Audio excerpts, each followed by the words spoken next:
సంచలనం సృష్టించిన జయరాం హత్య కేసులో మరింత లోతైన దర్యాప్తు చేయాలంటూ హైదరాబాద్ జూబ్లీహిల్స్ పోలీసులకు ఆయన భార్య పద్మశ్రీ ఫిర్యాదు చేయనున్నారు. జయరాంను చంపింది రాకేష్ రెడ్డేనని, శిఖా చౌదరి పాత్రపై ఇంకా ఎలాంటి ఆధారాలు దొరకలేదని కొద్దిసేపటి క్రితం కృష్ణా జిల్లా పోలీసులు ప్రకటించిన తరుణంలో పద్మశ్రీ హైదరాబాద్ పోలీసులను ఆశ్రయించబోతుండడం ప్రాధాన్యం సంతరించుకుంది.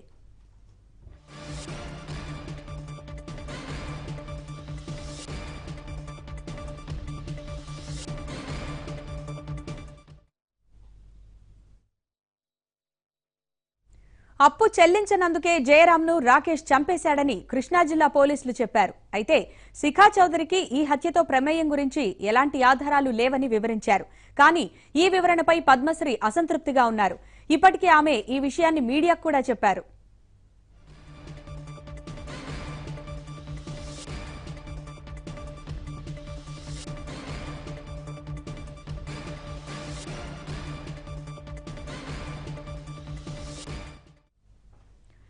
శిఖా చౌదరి ప్రమేయం లేకుండా రాకేష్ ఈ నేరానికి పాల్పడే అవకాశం లేదని పద్మశ్రీ పోలీసులకు కూడా వాంగ్మూలమిచ్చారు. హత్య కుట్రకు ప్రధాన సూత్రధారి శిఖా చౌదరేనని ఆమె ఆరోపించారు. ఇదే విషయాన్ని జూబ్లీహిల్స్ పోలీసులకు ఫిర్యాదు చేయనున్నారు.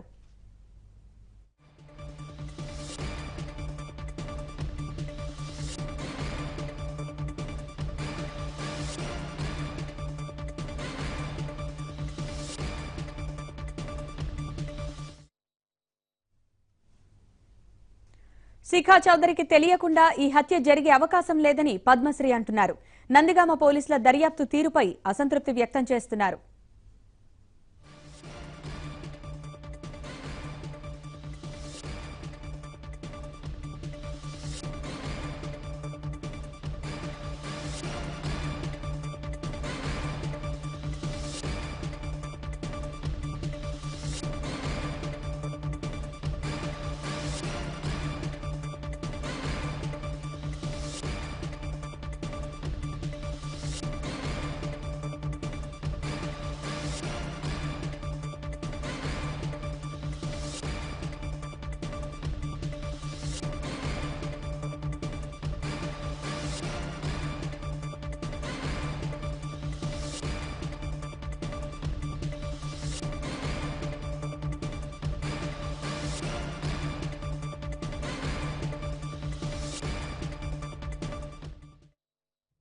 శిఖా చౌదరి ప్రమేయం లేకుండా రాకేష్ ఈ నేరానికి పాల్పడే అవకాశం లేదని పద్మశ్రీ పోలీసులకు కూడా వాంగ్మూలమిచ్చారు. హత్య కుట్రకు ప్రధాన సూత్రధారి శిఖా చౌదరేనని ఆమె ఆరోపించారు. ఇదే విషయాన్ని జూబ్లీహిల్స్ పోలీసులకు ఫిర్యాదు చేయనున్నారు.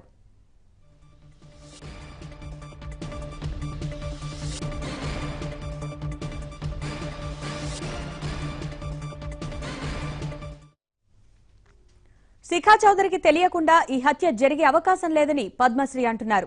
నందిగామ పోలీసుల దర్యాప్తు తీరుపై అసంతృప్తి వ్యక్తం చేస్తున్నారు.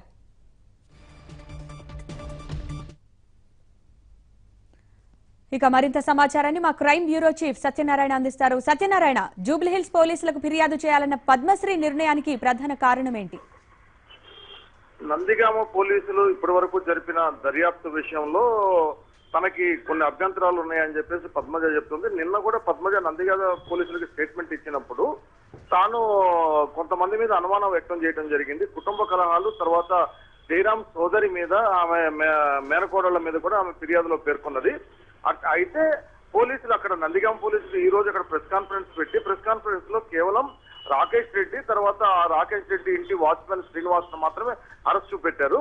శిఖా చౌదరికి సంబంధించిన ఆరోపణల మీద దర్యాప్తు జరుపుతున్నాము. ఇప్పటి వరకు ఇంకా పూర్తి స్థాయి మాకు టెక్నికల్ ఆధారాలు లభించలేదు కాబట్టి మేము ఆమె మీద చర్యలు తీసుకోలేదని చెప్పి అక్కడ పోలీసులు ప్రకటించడం జరిగింది. ఈ క్రమంలో జయరాం ఇంటి నుంచి వెళ్ళాడు, హత్య ఎక్కడ జరిగింది? హత్య జరిగింది జూబ్లీహిల్స్ పోలీస్ స్టేషన్ పరిధిలో.